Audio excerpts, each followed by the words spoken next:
مظلوم ولعنة الله على أعدائهم ورسولهم أجمعين.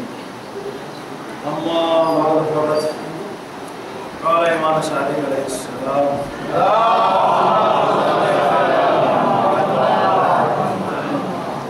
المعروف زكاة النعم والشفاعة زكاة الجاه والعمل زكاة الصفاء وما أعطيت زكاته فهو مامون السؤل. عزیزان محترم، اللہ کی نماز گزار کرو. ایام ازاں کا ماحول ہے. ابھی 10 محرم جلدی گزرا. ماہ محرم یا ایام ازاں، اس کا اصل مقصد جو امام حسین علیہ السلام نے بتایا، خرچ تو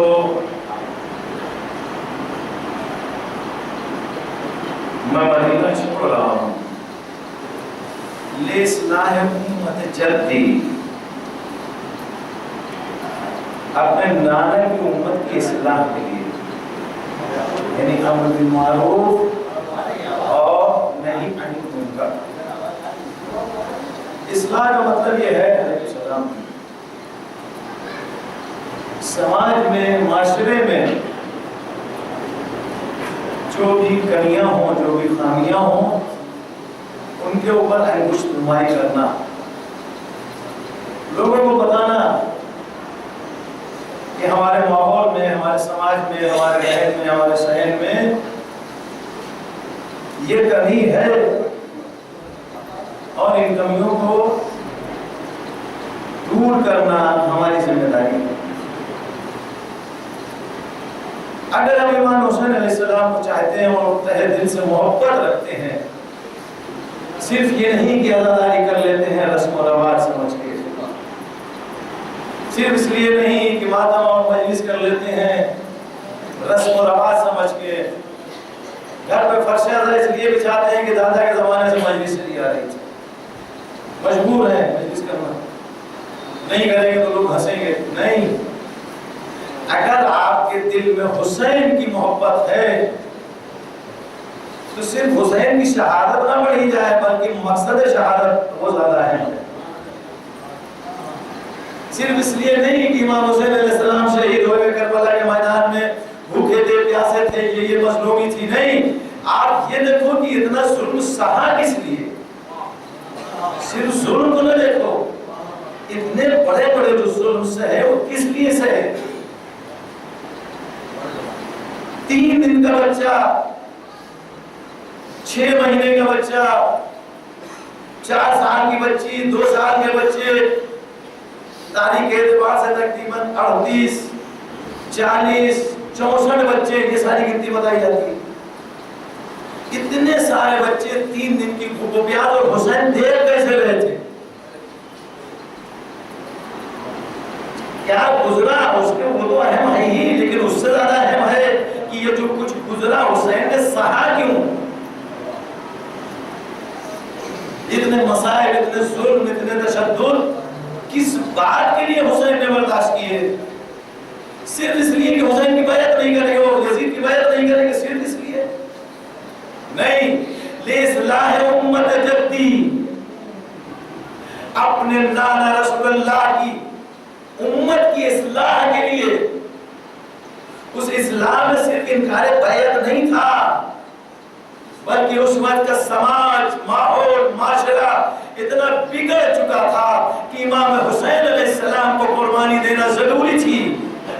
ایک ایسا اہم واقعہ پیش آنا ضروری تھا کہ جس سے قوم کے ذہنوں میں جھٹکا لگے، قوم سنبھلے، معاشرہ دیکھے کہ حسین ان سب چیزوں کے لیے اتنی بڑی مصیبت مول لے رہے ہیں، اتنا زیادہ ظلم و اس لیے کہ معاشرے کے اندر کوٹ کوٹ کے برائیاں بھر چکی تھیں، اچھائیاں نام کی نہیں تھیں، صرف زبان سے لا الہ الا اللہ محمد رسول اللہ زبان سے تھا، عمل نہیں تھا،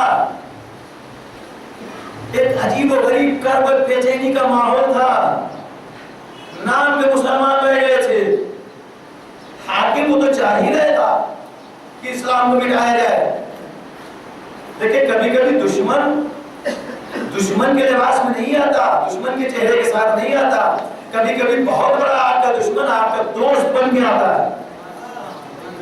یزید مسلمان کا لباس پہنے تھا، اسلام کا لباس پہنے تھا، اسلامی لباس میں یزید بڑا سے بڑا دشمن، یہودی اور نصارہ سے بڑھ کے دشمن تھا، اسلام کو جڑایا تھا۔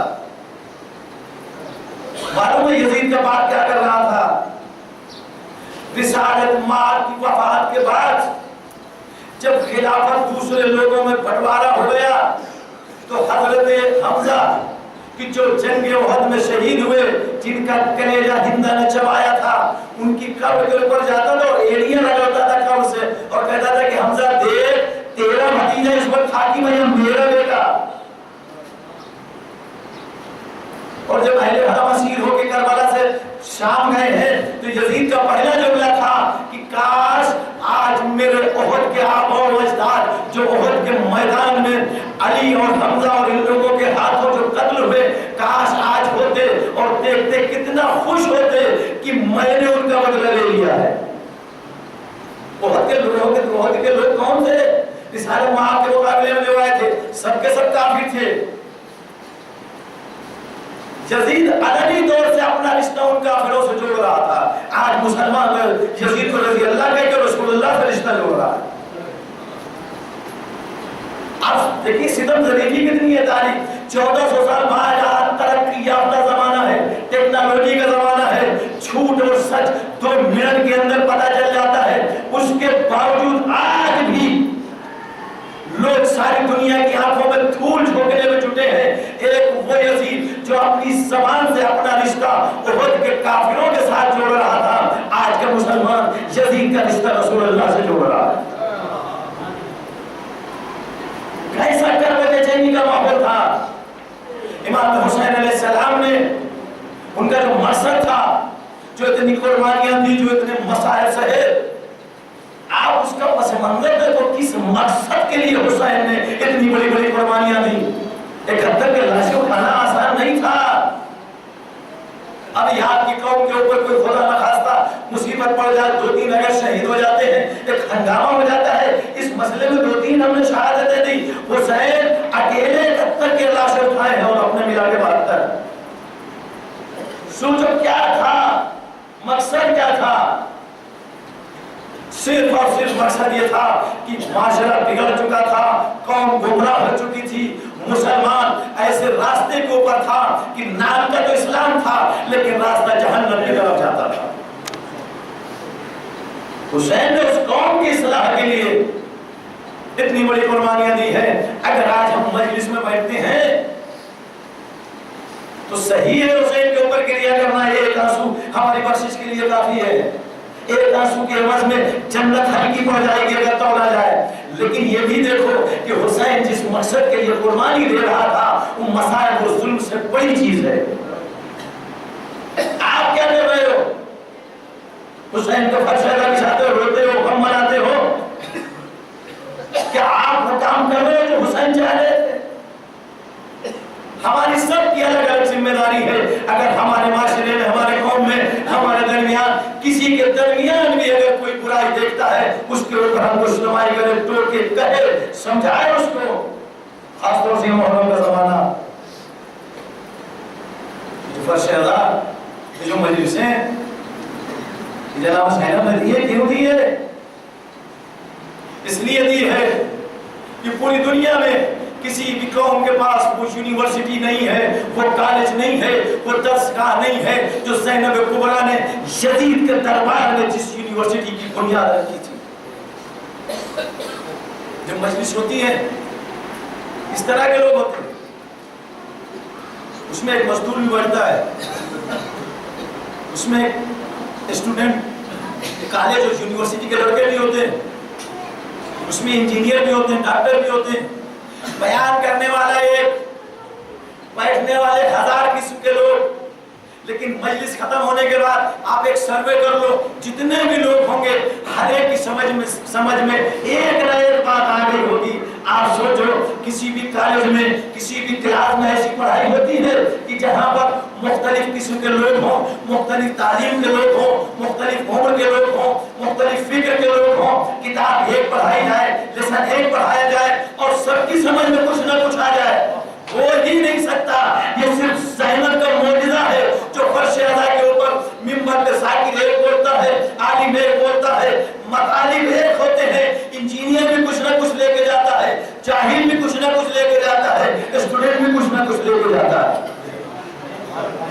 ہے کوئی یونیورسٹی دنیا میں اس طرح کی لا کے بتاؤ کہ کیوں ہے؟ تاکہ ہمارا سماج، ہمارا معاشرہ بگڑنے نہ پائے۔ آج وہ یہودیت، وہ نصارہ کہ جو مسلمانوں سے شیعہ کے دشمن زیادہ ہیں، ان کی یہ تحقیق ہے کہ آپ شیعہ تو شیعہ رہے، اسلام کا مسلمانوں کا کچھ نہیں بگاڑ سکتے جب تک شیعوں کے اندر عزاداری و فرش اعلیٰ ہے۔ یہ ان کی تحقیق میں آیا ہے، انہوں نے ریسرچ کیا ہے کہ اگر آپ کو اسلام بگاڑنا ہے، شیعہ کو تباہ کرنا ہے، تو سب سے پہلے ان کی عزاداری خراب کرنا پڑے گی۔ میں نے محرم سے پہلے جمعے کے خطبے میں کچھ چیزیں بیان کی تھی آپ کے لیے کہ آپ عزاداری کریں تو سوچ سمجھ کے کریں، ایسا نہ ہو عزاداری کے نام پر کچھ غلط چیزیں رائج ہو جائیں۔ جن چیزوں کا میں نے محرم سے پہلے تذکرہ کیا تھا، اتفاق سے کل میں نیٹ کھولے ہوئے تھا، وہی ساری چیزیں اس سامنے آ رہی تھی۔ امام حسین علیہ السلام کا کارٹون تیروں سے چھلنی ایک انسان کی شکل میں پڑا ہوا تھا، کس نے ڈالا؟ ہماری قوم نے ڈالا، کسی دشمن نے نہیں ڈالا۔ حرام ہے، حرام ہے۔ خاص طور سے ائمہ اطہار علیہ السلام کی تصویریں اور ان کے کارٹون کسی بھی شکل میں بنائے جائیں، چاہے وہ لکڑی کی شکل میں اور چاہے کاغذ کے اوپر تصویر کی شکل میں۔ عزاداری کا یہی مقصد ہے۔ ایک وقت وہ تھا کہ جب ہمارے جلوس سڑکوں کے اوپر نکلتے تھے تو غیر قوم پوچھتی تھی، جلوسوں کو دیکھ کر حسین کی معرفت آ جاتی تھی۔ ہمارے کیا رسم و رواج ہو گئے؟ عزاداری رسم ہو گئی ہے، عزاداری رواج ہو گئی ہے۔ جیسے شادیاں آتی ہیں، بڑھ چڑھ کے جو ہے لوگ اپنے اپنے پیسے اور اپنی اپنی حیثیت کے اعتبار سے شادیاں کرتے ہیں، بہترین سجاوٹ ہو، بہترین کھانا ہو، بہترین منڈپ ہو اور بہترین یہ ہو۔ ابھی محرم میں وہی ساری چیزیں آ گئی۔ اب دوسری جگہ جا کر دیکھو کہ ممبر کے سامنے ایک کالا کپڑا ڈالا جاتا ہے 100 کو پوچھنے کے لیے، اس کے اوپر سوسلانی ہوتی ہے، ذاکر سے پہلے پڑھ دی جاتی ہے، اس کے بعد مجلس ہوتی ہے، سارا پروگرام آپ دیکھو ایسا لگے گا کہ واقعی اس گھر میں کوئی مر گیا ہے۔ ہماری عزاداریاں کیسی ہو گئی؟ جیسے کوئی تہوار آیا ہے، چھپیداریوں میں لڑکے نکل رہے ہیں، جتنے بھی اڑوس پڑوس کی گاڑیاں ہیں ساری گاڑیوں کو کوئی نہ کوئی نقصان پہنچے گا۔ گاڑی گرا دیں گے، پیٹرول کی نئی کھول دیں گے، سیٹ کے اوپر جو ہے بلیڈ مار دیں گے۔ خدا کی قسم انصاف سے سوچو، بستر کے اوپر جب لیٹنا سوچنا، جس حسین کا ماتم کر رہے ہیں، کیا وہ حسین ہماری ان حرکتوں سے راضی ہے؟ کوئی کتاب کھولنے کی ضرورت نہیں ہے، قرآن پڑھنے کی ضرورت نہیں، حدیث پڑھنے کی ضرورت نہیں، خالی اپنے دماغ سے سوچنا۔ انسان کم سے کم اپنے ذہن اور سوچ کے اعتبار سے تو آزاد ہے۔ جب رات میں بستر پر سوچنا لیٹنا تو یہ بات سوچنا ضرور کہ جو حرکتیں ہم کر رہے ہیں، کیا ہمارا آقا حسین، شہزادی زینب، وہ جو محرم اور ان آنسوؤں کا پرسہ لیتے ہیں، ہمارے آنسو لے کے جاتے ہیں، جمع کرتے ہیں، کیا وہ ہماری ان حرکتوں سے راضی ہے؟ خالی اتنا سوچ لینا، آپ کو خود پتہ چل جائے گا کہ ہم صحیح کر رہے ہیں غلط کر رہے ہیں۔ یہ لوگ بیٹھے ہوئے ہیں، ان سے پوچھ لیجیے جب 41 کی طرف شبیداری ہوتی تھی کتنی گاڑیوں کی شکایتیں آتی تھی؟ کون کرتا تھا؟ کوئی بہن کون کرتی تھی کہ ہمارے بچے جو شبیداریوں ماتم کرتے ہوئے نکلتے ہیں؟ آپ یہ نہیں سوچ رہے ہو؟ ایک شخص تھا، جب مر گیا اس کے یہاں دانت کے اوپر ایک کالا ناگ آ کے بیٹھا، اللہ کی طرف سے عذاب، پورا بدن سالم ہے، دانت میں مسوڑے میں وہ ڈنک مار رہا ہے بار بار۔ مرنے کے بعد خبر کی بات بتا رہا ہوں، جب وہ ڈنک مارتا تھا تو پورا بدن اسے گھس جاتا تھا، چڑھ جاتا تھا، مردہ بن جاتا تھا۔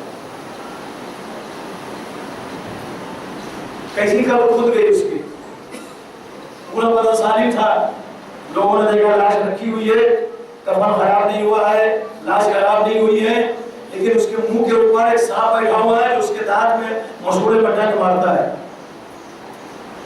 لوگوں نے پوچھنا شروع کی یہ وجہ کیا تھی، کسی کچھ خبر نہیں ہوئی، قبر بند کر دی گئی۔ آخر میں اس خود مرنے والے نے کسی کا خواب میں دکھایا، ایک روز میں جا رہا تھا، میں نے بغیر اجازت کسی کی دیوار سے، پہلے دیواروں میں نہیں مٹی اور بھوسا لگا ہوتا تھا، لکڑی لگائی جاتی تھی، وہ مٹی صحیح کی جاتی تھی، دیوار صحیح کی جاتی تھی، اس دیوار سے میں نے ایک لکڑی اٹھا لی، نکال لی، نوچ لی، اس سے میں نے اپنا دانت صاف کیا، بغیر اجازت کے یہ کام کیا تھا، اس لیے یہاں پر یہ عذاب نہ چکا۔ آپ سوچو، ایک چھوٹی سی لکڑی ناچیز جس کی کوئی حیثیت نہیں، کوئی اہمیت نہیں، اگر بغیر اجازت کے اس سے اپنا کام نکالا جائے تو اللہ اس کا بھی عذاب آپ کو دے گا۔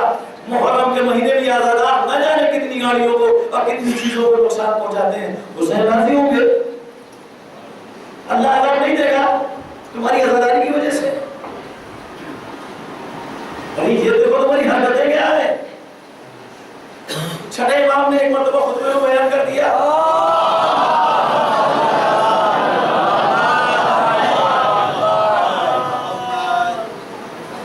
آپ نے ارشاد فرمایا کہ یتیم کو کچھ دینا، اس کی مدد کرنا اتنا ثواب ہے، بیوہ کو دینا، مدد کرنا اتنا ثواب ہے، کسی پریشان حال کی مدد کرنا دینا اس کو اتنا ثواب ہے۔ اسی مجمع میں ایک چور بیٹھا ہوا،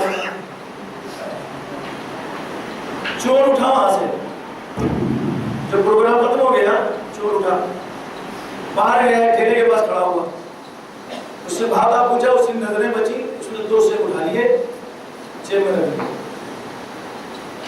آگے بڑھا، ایک جگہ کوئی دوسری چیز کا ٹھیلا کھڑا ہوا تھا، اس سے بھاگا، پوچھا، اس کی نظریں بچی، پھر اس میں سے 2 نکال کے جیب میں رکھ لیے، 2-4 جگہ اس نے جیب میں بھر لی، اس کے بعد گیا، 2 سیب یتیم کو دے دیے، 2 بیوہ کو دے دیے، 2 پریشان حال کو دے دیے، 2 اس کو دے دیے، 2 اس کو دے دیے۔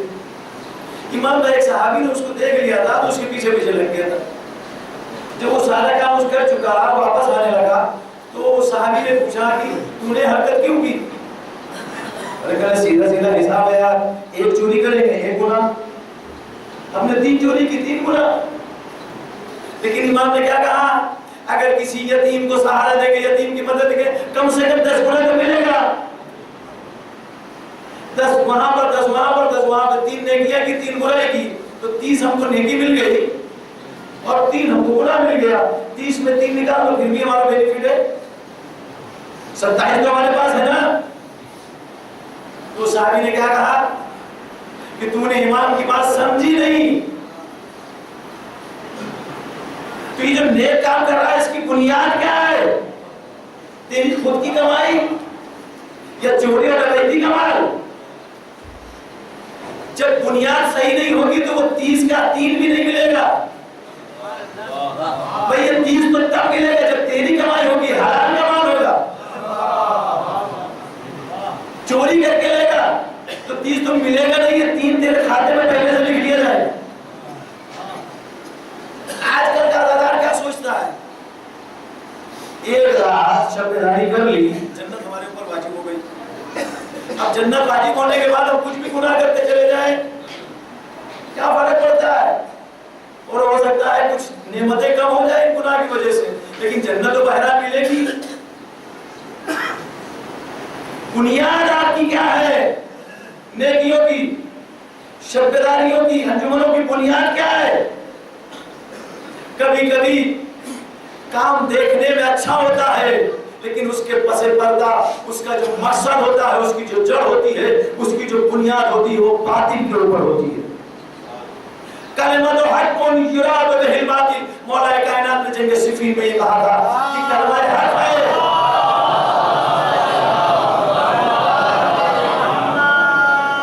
کلمہ تو حق ہے، بات تو صحیح کہہ رہے ہیں، لیکن ان کا مقصد، ان کا ارادہ غلط ہے۔ فائدہ چیز تب پہنچ جاتی ہے جو مقصد صحیح ہو، نیت صحیح ہو، بنیاد صحیح ہو۔ آپ حسین کے چاہنے والے ہو،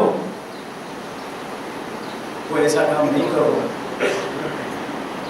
کہ جس سے حسین ناراض ہو جائے، ورنہ ساری عزاداری رکھی نہیں جائے گی۔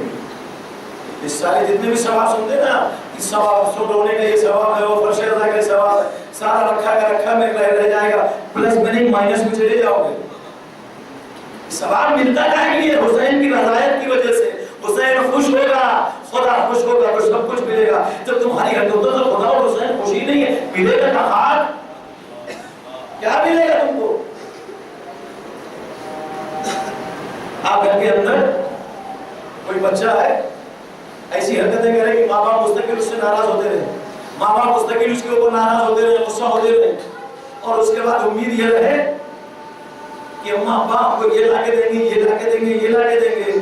کیا اس بچے کی امید صحیح ہوگی؟ اور نہیں لا کے دیے تو سینہ تان کے پوچھ رہا ہے، امی آپ نے ہم کو یہ نہیں دیا، آپ کو ہمارے لیے یہ نہیں لائے۔ ماں باپ پلٹ کے کہہ نہیں سکتے کہ بیٹا 24 گھنٹے تو مجھ میرا دل دکھاتا ہے، اس کے بعد تجھ کو مجھ سے امید ہے کہ میں تجھ کو لا کے دوں گا؟ نہیں، خبردار امید نہیں رکھنا، بلکہ جو چیز لا کے دیتے ہیں، جو نعمتیں ہماری وجہ سے تیرے شامل حال ہے، ایک دن وہ بھی بند ہو جائیں گی اگر یہ دن حرکتیں رہیں گی۔ ڈرو اس پروردگار سے، ڈرو اس حسین سے جو آپ کے ایک آنسو سے راضی ہو جائے گا۔ وہی حسین اور وہی خدا آپ کی ایک حرکت سے اگر ناراض ہو گیا تو ساری زندگی کے اعمال خاک میں مل جائیں گے۔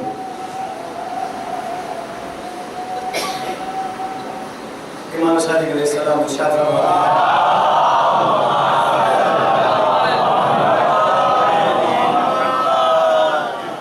دو تین چیزیں آپ کی روح، فکر اور آپ کی معنویات کو قوی کرنے کے لیے، مضبوط کرنے کے لیے چھٹے امام نے ارشاد فرمایا، المعروف زکوٰۃ النعم۔ اللہ تعالیٰ جو نعمتیں دیتا ہے آپ کو، کھاتے ہیں، پیتے ہیں، چلتے ہیں، اچھا کپڑا، اچھا مکان، اچھے اولاد، اچھی بیوی، اچھا گھر، اچھے پڑوسی، یہ ساری جو نعمتیں آپ لے رہے ہیں، اس کی آپ کو زکوٰۃ ادا کرنا ہے۔ جس طرح مال کی زکوٰۃ ہوتی ہے، ہر چیز کی زکوٰۃ ہوتی ہے۔ امام ارشاد فرماتے ہیں جو آپ کے پاس نعمتیں ہیں، نعمتوں کی زکوٰۃ یہ ہے کہ آپ ان نعمتوں کو دینے والے کی معرفت سمجھیں، اللہ کو پہچانیں۔ والشفاعۃ زکوٰۃ الجاہ۔ اور کچھ لوگ اونچے منصب کے اوپر فائز ہوتے ہیں، بڑے بڑے عہدوں کے اوپر فائز ہوتے ہیں۔ اگر کوئی اونچے بڑے منصب کے اوپر فائز ہو گیا، اس منصب کی زکوٰۃ کیا ہے؟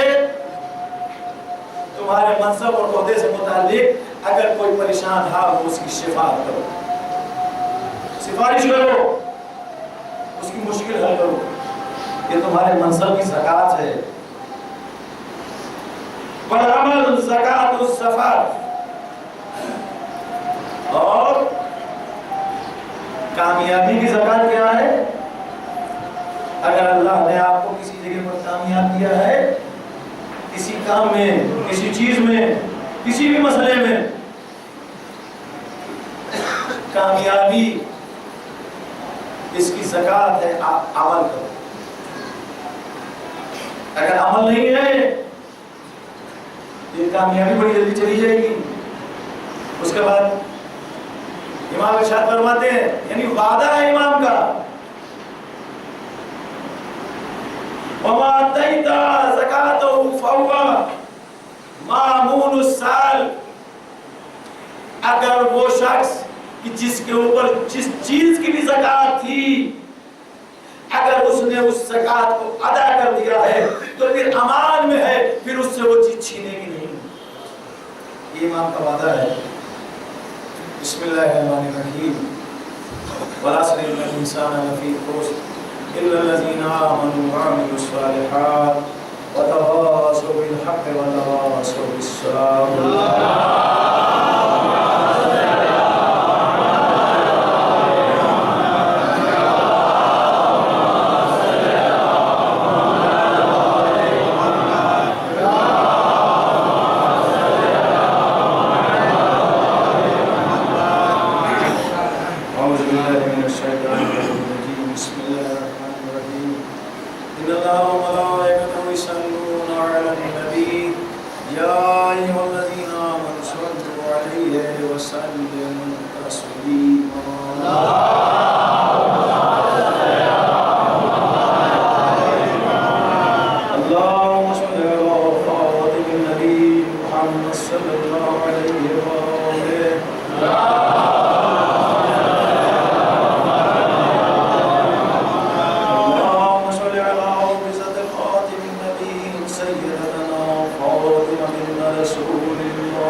ہر مسلمان کی ایک ذمہ داری اللہ کی طرف سے،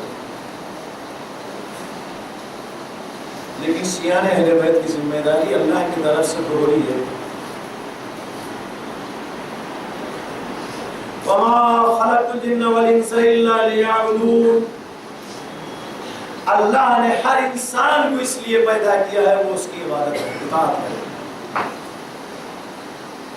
لیکن آپ کے لیے دوہری ذمہ داری، ایک بحیث انسان آپ اللہ کی عبادت کریں، دوسری بحیث دعائے زہرا کربلا کوئی باقی رکھیں، عزاداری کو باقی رکھیں، یہ آپ کی ذمہ داری ہے. شہزادی زینب نے کیا کہا تھا؟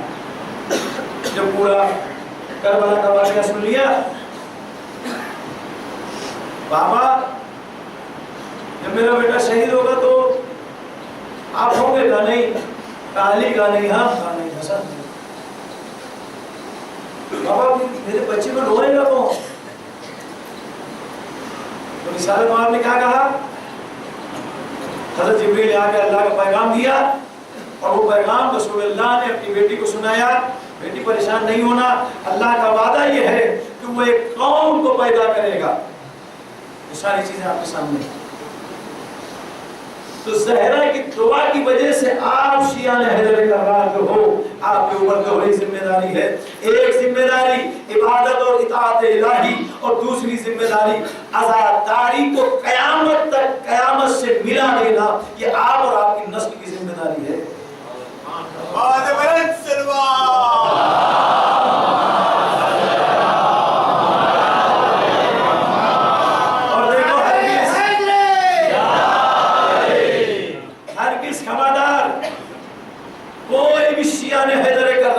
اپنے دماغ میں یہ بات سوچے بھی نہ کہ ہماری وجہ سے عزاداری باقی ہے، نہیں، عزاداری کی وجہ سے آپ باقی ہیں۔ بڑی بڑی انجمنیں ممبئی میں بن رہی ہیں، پاسداران ازاؤ، محافظ ازاؤ، فلاں ازاؤ۔ ارے تاریخ اٹھا کے دیکھو، عزاداری نے تمہاری حفاظت کی ہے، تم عزاداری کی حفاظت کیا کرو گے؟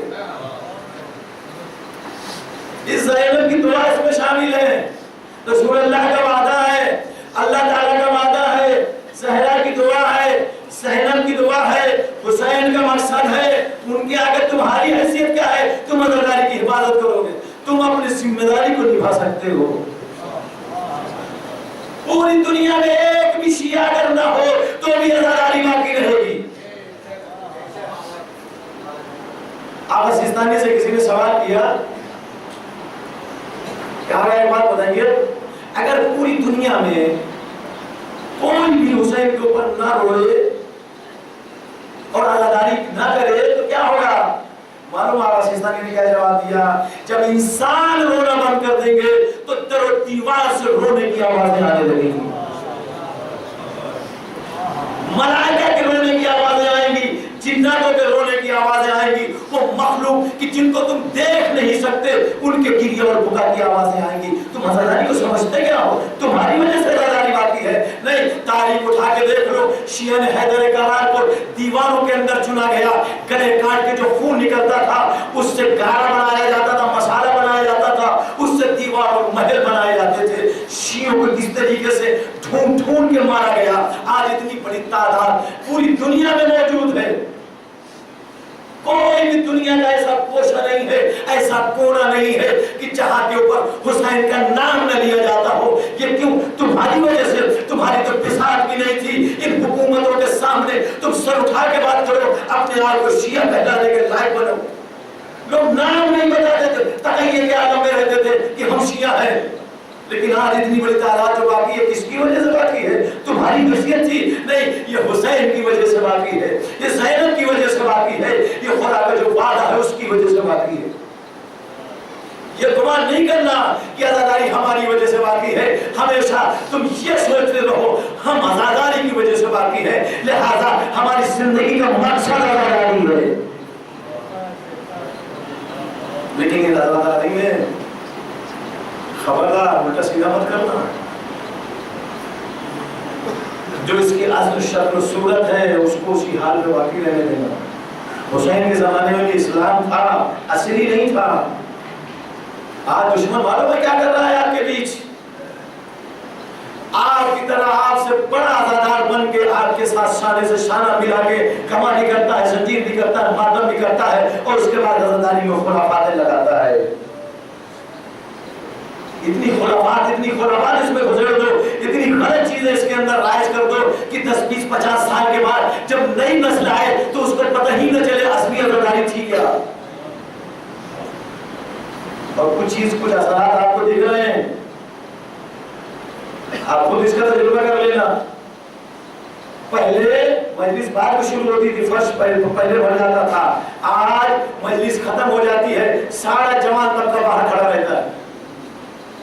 جب مجلس ختم ہوتی ہے ذاکر جب عالم ممبر سے اترتا ہے، جب اس کی انجمن کی صدا سنائی دیتی ہے تو دوڑ دوڑ کے امام باڑہ اور مسجدیں بھر جاتی ہیں۔ مجلس کے ٹائم میں جوان کہاں تھے؟ جب سید الشہداء کا ذکر ہو رہا تھا تو جوان کہاں تھے؟ فرش خالی پڑا تھا، کچھ بزرگ لوگ بیچارے بیٹھے ہوئے تھے۔ کہ آپ دیکھ رہے ہو یہ نقصان جو ہو رہا ہے آپ لوگوں کی وجہ سے، اس میں ہر بزرگ شامل ہے۔ پہلے جو مجلسیں ہوتی تھی تو معلوم ہے کیا ہوتا تھا؟ دادا، باپ، نانا، چچا گھر کے بچے کو انگلی پکڑ کے لا کے بیٹھاتا تھا، فرش اعضاء پر خود بھی بیٹھتا تھا اور بچے کو بیٹھاتا تھا۔ جب اس کو مستقل آپ فرش اعضاء پر انگلی پکڑ کے لاؤ گے تو یہ دوسری جگہ کا راستہ نہیں جانے گا، مسجد اور امام باڑے کا راستہ اس کو یاد ہوگا۔ ہمارے بزرگ کیا کرتے ہیں؟ بچوں کو ٹائم ہی نہیں ہے، انگلش میڈیم اسکول پڑھتا ہے، آدھا دن اسکول میں رہتا ہے، 1 گھنٹہ آرام کرتا ہے، اس کے بعد میں ٹیوشن چلا جاتا ہے، پورا دن بزی رہتا ہے، مجلس جانے کا ٹائم ہی نہیں ہے، نماز میں آنے کا ٹائم ہی نہیں ہے، جماعت میں شرکت کرنے کا ٹائم ہی نہیں ہے۔ جب آپ اپنے بچے کو لاؤ گے نہیں، جوان ہونے کے بعد وہ مسجد امام باڑے کا راستہ نہیں جانے گا، جہاں اس کو مزہ آئے گا، جہاں تفریح ہوگی، جہاں ہنسے گا، کھیلے گا، اس کے سن و سال کے لوگ رہیں گے، وہیں کھڑا ہوگا۔ اندر مجلس ہو رہی ہے اور باہر یہی جوان تب کمالوں میں کیا کہتا ہے؟ مولانا بھائی کے تو کرنے کا نام ہی نہیں لے گا۔ ارے تو سنے گا تب نہ پتہ چلے گا کہ پڑھ کیا رہے ہیں، تیرے فائدے کے لیے پڑھ رہے ہیں، نقصان کے لیے پڑھ رہے ہیں۔ کسی کو مزہ آتا ہے اپنا کلیجہ اور حلق اور سینہ پھاڑ کے رکھ دے، کوئی بھی ذاکر ہو سوچتا ہے اپنا حق ادا کر دیں، جو فرش اعضاء میں بیٹھے ہوئے ہیں کچھ نہ کچھ لے کے جائیں۔ پوری 1 گھنٹے کی مجلس آپ سنو، ایک چیز تو آپ کے فائدے کی ملے گی۔ 2.25 مہینے میں کتنی مجلسیں ہو جاتی ہیں؟ فرض کرو مثال کے طور پہ 2.25 مہینے میں اگر آپ نے 90 یا 100 مجلسیں سن لی تو ایک چیز ہر مجلس سے ملی، 100 نئی چیز مل گئی آپ کو۔ فائدے کا سودا ہے، نقصان کا نہیں ہے۔ لیکن ہم لوگ وہ کام کرتے ہیں جس میں ہم کو اچھا لگے، ہم وہ نہیں کرتے کہ جو حسین کو اچھا لگے۔ عزیزو اسی کو بس صرف چھوٹی سی حدیث 2 چیزیں تھی آپ کو سنا کے اور اس خطبے کو تمام کرتا ہوں۔ المجاہد من نفسہ فی طاعت اللہ عز و جل، سب سے بڑا مجاہد وہ ہے۔ مجاہد کس کو کہتے ہیں؟ مارکے کارزار میں جائے، حملہ کرے، جنگ کرے، پتہ نہیں کتنی تلوار کھائے، کتنے نیزے کھائے، کتنی تلواریں کھائے، اس کے بعد اپنی جان دے، شہید ہے، وہ مجاہد ہے۔ دشمنوں کے سامنے جا کے حملہ کرنا اور جنگ کرنا آسان ہے، لیکن سب سے بڑا مجاہد وہ ہے جو اللہ کی اطاعت کے لیے اپنے نفس سے جہاد کرے۔ صبح کی نماز کیا ہے؟ ہر مسلمان کے لیے صبح کی نماز اس دن کا سب سے پہلا جہاد ہے۔ جو انسان اللہ کی اطاعت کی خاطر شیطان سے، ابلیس سے جنگ کرتا ہے، اگر ایک مسلمان صبح کی نماز کا وقت اٹھ کے صرف 2 رکعت نماز پڑھ لیتا ہے، اس کا مطلب جہاد کا آغاز ہو گیا ہے اور یہ بندہ اپنے جہاد میں جیت گیا ہے۔ اور شام تک اس کی کامیابی کی ذمہ داری پروردگار عالم کے اوپر ہے۔ لیکن کسی ایک مرحلے میں جیت کے تو دکھاؤ۔ عزیزو یہ نمازیں، یہ فرش اعضاء میں بیٹھنا، یہ مجلسوں میں آنا، یہ ہمارا جہاد ہے، بہت بڑا جہاد ہے۔ اس لیے کہ دشمنوں کے سے جنگ کرنا آسان ہوتا ہے، لیکن انسان کو اپنے نفس کے ساتھ جہاد کرنا بہت دشوار اور مشکل ہوتا ہے۔ اپنے نفس کے ساتھ جہاد کرو، ہر میدان میں کامیابی ملے گی، لیکن اگر تم نے اپنے نفس کے ساتھ جہاد میں تم نے شکست کھا لی تو اس دنیا کی کسی بھی میدان میں، کسی بھی جہاد میں تم جیت نہیں سکتے۔ جو اپنے نفس کو ہرا نہیں پایا وہ میدان جہاد میں دشمن کو کیا ہرائے گا؟ اور جب آپ صبح کی پہلی جہاد میں، پہلی جنگ میں، پہلی لڑائی میں جب آپ آ جاتے ہو تو شیطان دن بھر آپ کے اوپر غالب رہتا ہے، پھر وہ جدھر چاہتا ہے آپ کو گھما دیتا ہے، جو دل چاہتا ہے کروا دیتا ہے، اسی میں ہم بہک جاتے ہیں۔ پروردگار عالم بہر کے زہرا وادیہا ومالہا وبنیہا، ہم کو ہمارے نفس کے جہاد میں جو خدا کی اطاعت کے لیے ہو، پروردگار کامیابی و کامرانی عنایت فرمائے۔ معبود ہم کو اس طریقے کا عزادار بنا دے جس طریقے کا حسین اور زینب عزادار چاہتے ہیں۔ پروردگار اپنی اطاعت، اپنی عبادت، اپنی خوشنودی ہمارے شامل حال فرما۔ معبود ہم کو ایک ایسا مومن بنا، ایک ایسا مسلمان بنا کہ جیسا مومن اور مسلمان تو چاہتا ہے۔ پروردگار ہمارے درمیان ہے جو بیمار ہے، اس کو شفا عاجل و صحت کاملہ عنایت فرما۔ جو پریشان حال ہے ان کی پریشانیوں کو دور فرما۔ مقروض ہے ان کے قرضوں کی ادائیگی فرما۔ ظلم و جور کو نصف نابود فرما۔ مظلومین کی حمایت فرما۔ ہمارے امام کی شعور میں تعجیل عنایت فرما۔ اب تو توفیق دے کہ ان کے حوالوں میں صاحب مشروعان ہو سکے۔ بسم اللہ الرحمن الرحیم۔ قل هو الله احد الله الصمد لم يلد ولم يولد ولم يكن له كفوا احد۔